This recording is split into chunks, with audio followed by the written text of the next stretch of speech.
Pourquoi certains citoyens se déplacent systématiquement aux urnes alors que d'autres préfèrent rester chez eux, convaincus que voter ne sert strictement à rien? Est-ce une question de motivation, de confiance ou simplement de désillusion? Aujourd'hui, nous allons parcourir un concept clé qui explique cette différence.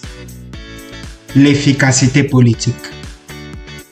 C'est un terme très peu connu du grand public, mais il est central pour comprendre pourquoi la démocratie fonctionne ou parfois pourquoi elle s'effondre. Alors, qu'est-ce que l'efficacité politique? Ce concept revêt deux dimensions. La première, c'est l'efficacité interne. C'est le sentiment que l'on a les compétences nécessaires pour comprendre la politique et y participer. En clair, je suis capable de comprendre les débats et d'agir comme citoyen. La deuxième dimension, c'est l'efficacité externe. C'est la croyance que les institutions et les responsables politiques prennent réellement en compte la voix des citoyens. Autrement dit, quand je vote ou que je m'exprime, cela influence les décisions. Le concept d'efficacité politique avait été formulé dès 1954 par Campbell, Goering et Miller dans leur ouvrage intitulé The Voter Decides. Pourquoi est-ce que l'efficacité politique est-elle importante? L'efficacité politique est fondamentale car elle influence directement la participation électorale. Puisque quand un citoyen a un fort sentiment d'efficacité interne et externe, il se mobilise, il vote, il s'exprime tout simplement. Mais quand ce sentiment est faible, il s'abstient, il devient cynique et parfois il rejette complètement le système politique. Et c'est là que le paradoxe apparaît. Dans une démocratie, ceux qui doutent le plus de son efficacité finissent par laisser les autres décider à leur place. Regardons maintenant quels sont les facteurs qui influencent l'efficacité politique. Plusieurs éléments façonnent ce sentiment. Premièrement, la confiance dans les institutions. Si les citoyens croient que la justice, le Parlement ou la commission électorale sont impartiaux, ils votent davantage. Deuxièmement, l'éducation et l'accès à l'information. Plus une personne se sent capable de comprendre les enjeux, plus elle se sent compétente pour y participer. Troisièmement, les expériences passées. Quand les promesses électorales sont trahies, l'efficacité externe s'effondre littéralement. Mais quand les dirigeants tiennent parole, la confiance se renforce. Un autre facteur clé, c'est le manque d'alternance politique. Dans certains pays, les mêmes dirigeants restent au pouvoir pendant des décennies. Cela crée un sentiment que rien ne change, même lorsqu'on vote, ce qui fait chuter brutalement l'efficacité externe des citoyens. Prenons donc quelques exemples concrets. Aux États-Unis, en 2016 et en 2020, on a observé une polarisation extrême de l'efficacité externe des citoyens américains. Beaucoup de républicains pensaient que le système était biaisé contre eux, tandis que les démocrates doutaient que leur vote puisse contrer les élites. Résultat, le taux d'abstention très différent selon les groupes et une forte contestation post-électorale. En Europe, par ailleurs, la montée des populismes s'explique en partie par un sentiment d'inefficacité externe. Beaucoup de citoyens pensent que les institutions européennes ou nationales ne répondent plus aux besoins du peuple, ouvrant la voie au discours anti-système. Faisons un zoom sur l'Afrique. L'efficacité politique y joue un rôle central dans la participation électorale. Selon les enquêtes d'Afrobarometer, une large partie des jeunes s'abstient non pas par désintérêt, mais parce qu'ils n'ont pas confiance dans les institutions électorales ni dans la capacité des dirigeants à tenir leurs promesses. Exemple au Nigeria.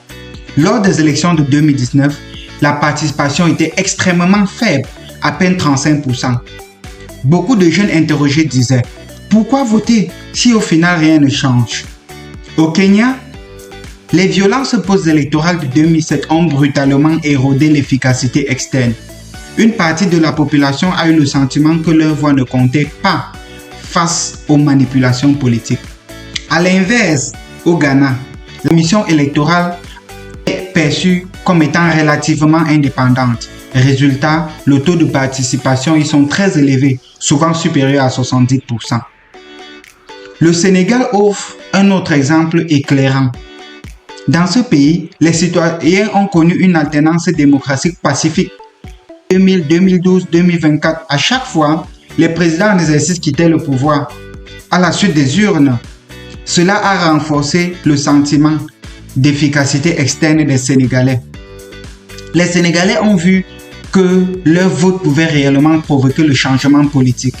C'est une différence majeure par rapport aux autres contextes africains où le mal que l'alternance donne le sentiment que rien ne change.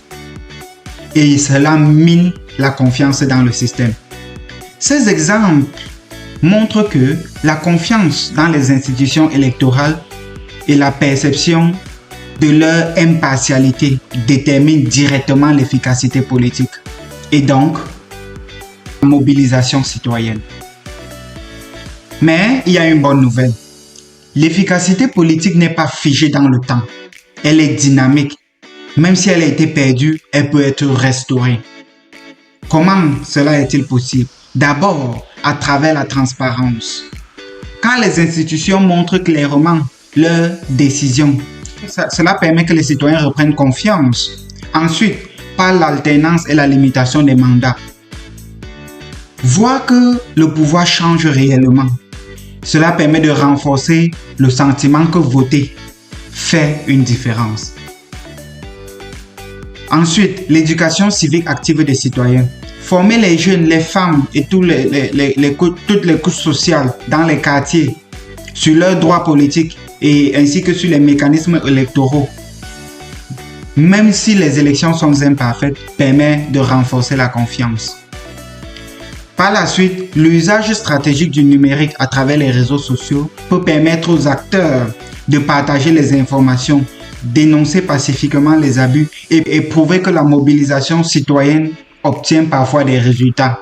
C'est le cas au Sénégal avec le mouvement Y'en a marre ou au Burkina Faso avec le mouvement Balai citoyen. Ensuite, les actions locales visibles peuvent également aider. À travers des activités sociales telles que les appuis aux écoles, les aides aux jeunes entrepreneurs, quand les mouvements ou les initiatives citoyennes permettent d'améliorer le quotidien des gens, les citoyennes reprennent confiance que la politique peut réellement impacter et changer positivement leur vie, leur permettant d'être plus engagés. Pour conclure au fond, l'efficacité politique, c'est ce moteur invisible de la démocratie. Elle explique pourquoi certains citoyens croient au pouvoir de vote et pourquoi d'autres s'en détournent. Alors, la prochaine fois que vous verrez un taux d'abstention élevé, ne vous contentez pas de dire « les gens là ne s'intéressent pas à la politique ». Demandez-vous plutôt « est-ce que ces citoyens se sentent capables de peser sur le système ?» Ou alors, est-ce que ces citoyens croient que leur voix compte vraiment? Et vous, qu'en pensez-vous? Est-ce que vous croyez que voter change réellement quelque chose? Dites-le nous en commentaire. Abonnez-vous pour plus de vidéos qui décodent les phénomènes sociaux et politiques. Et n'oubliez pas ceci. Chaque voix compte, mais uniquement et seulement les voix qui ont été valablement exprimées.